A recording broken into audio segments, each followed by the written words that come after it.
Hello, I'm Christian, and my turning point is the Crusades. The Crusades affected Europe both positively and negatively. They increased tensions between Christians and other religions, increased the power of the king, spread knowledge, increased trade, which inadvertently assisted in the spread of the plague, and they most importantly ended the feudal system in Europe. Europe, during the 10th century CE, was in a state of struggle due to destructive invasions by such peoples as the Vikings, Magyars, and Muslims. Also contributing to Europe's weakened state was the internal disorder. Almost all advances in government and economy were being disremembered or forgotten, as though Europe was beginning to relapse. This time was considered the Dark or Middle Ages of Europe. This led to the rise of feudalism and the reign of many weak kings and nobles that helped little to re-establish Europe into a more organized and uniform state. Meanwhile, the Arab Muslim population was amassing the largest empire the world has seen yet. They were pressing against the Byzantines that already controlled much of Spain. Though the Muslims had such a capacious empire, it was divided extensively and the rulers were all acting independently at the time. This left them in a faulty state and vulnerable to attack. During the Middle Ages, European Christians launched a series of religious wars called the Crusades. The goal of each crusade was the same: to take Jerusalem and the area around it known as the Holy Land away from the Muslims. In the thousands, the city of Jerusalem fell to the North African Muslims called the Fatimids. Turkish Muslims also swept through southwest Asia and took control of Persia and other lands. Once in control of Persia, the Turks attacked the Byzantine Empire, and in 1071 they destroyed the Byzantine army in the Battle of Manzikert. With most of his army gone, the emperor feared that the Turks would soon destroy Constantinople.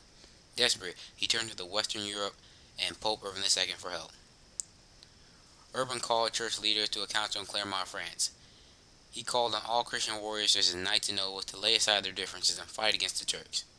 Hundreds volunteered to take part in the crusade. Crusaders that had taken up the call left France in 1096 in what is well known as the First Crusade. In all, there were 9 organized crusades that set out from Europe between 1096 and 1291, though all had different leaders that reached various levels of success.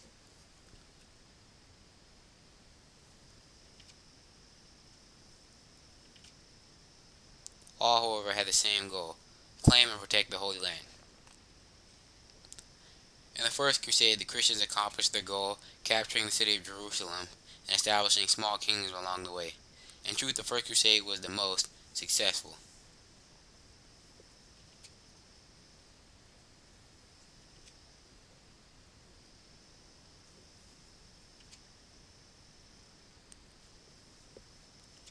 All other crusades were simply attempts to regain what they had established in the First Crusade and lost.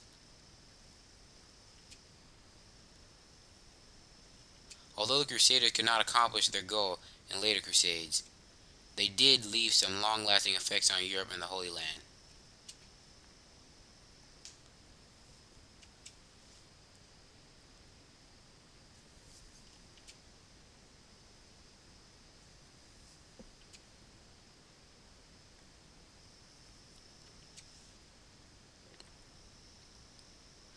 Though trade had already existed between Muslims, Byzantines, and Western Europeans, the Crusaders enhanced the existing trade, bringing more goods to Europe.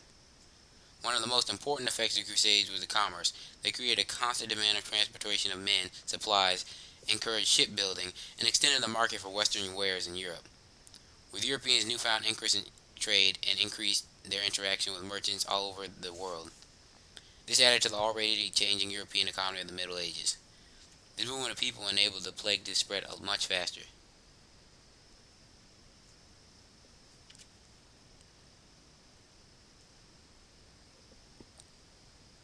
Also, due to the significant death toll caused by the Crusades, many homes and land were left unprotected.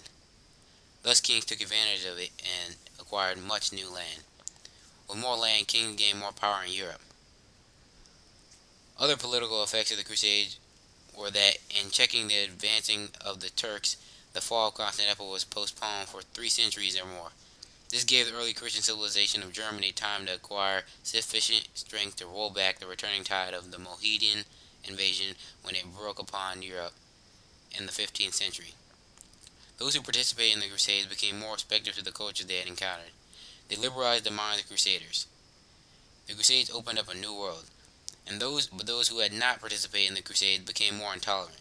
The more intolerant Christians began to view non-Christians as enemies.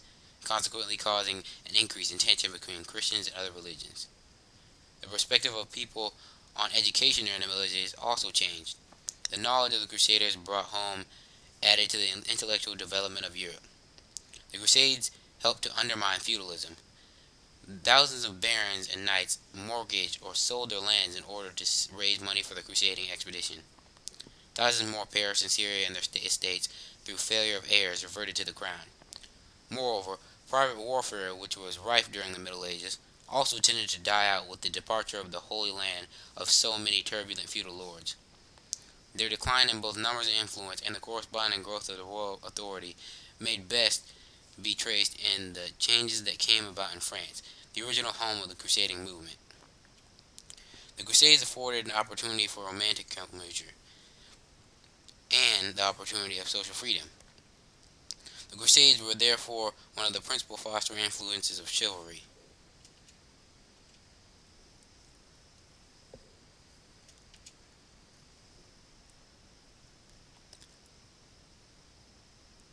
Finally, incentive given to the geographical discovery led various travelers, such as Marco Polo and Sir John Mandeville, to explore the most remote countries of Asia. All these are why the Crusades are an important turning point in history.